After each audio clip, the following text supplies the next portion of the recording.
few years ago at Elm Street School, we decided as a staff to implement design thinking.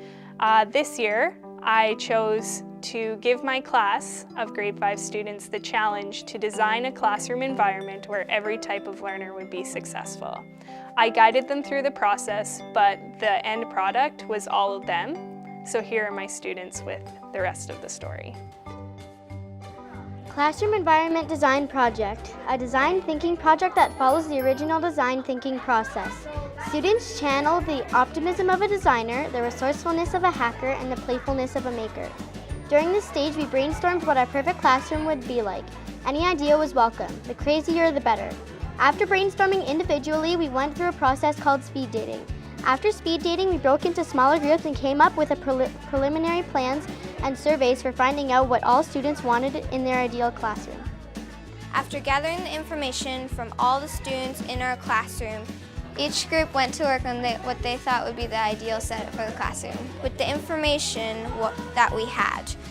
The design groups had to create a detailed blueprint and write a paragraph of how they envisioned the classroom running, the rules and behavior. And finally, we had a list of materials that we would need to make this design a reality. When each group had finished their design plan, the class went through the critical friends, and then we gave each other feedback on this process.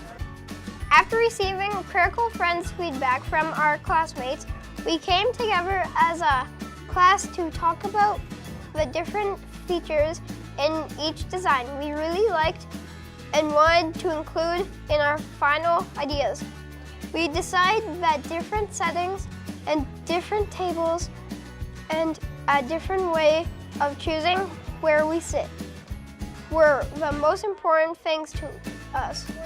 So we created a basic blueprint together of how we were going to set up the classroom differently.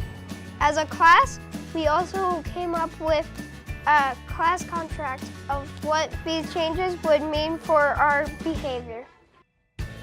Experimentation. After we created our blueprint, we started making small changes here and there in our classroom to see if they worked. And they truly helped make every learner successful. We started with changing the tables, and then we are currently working on different types of seating available to us and how we pick our seats every day. As a class, we are currently in this stage. Our next step is to decide as a class what we want to do with our tabletops. We have different options. We have chosen to paint the tops of the tables, but we need to do research to figure out the best kind of paint. As you've seen from my students, the design thinking process. Design thinking is a tool in the toolbox that I use to teach my students throughout the year.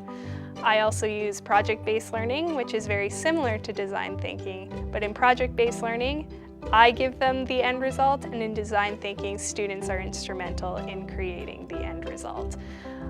Design thinking can incorporate all different subject areas such as math, science, social studies, language arts, gym, drama, art, which is something that is really cool for students. And then, well, one thing that I love about the design thinking process is it allows for great student buy-in, and it also allows for much deeper understanding of the different subject areas that your project incorporates for the students.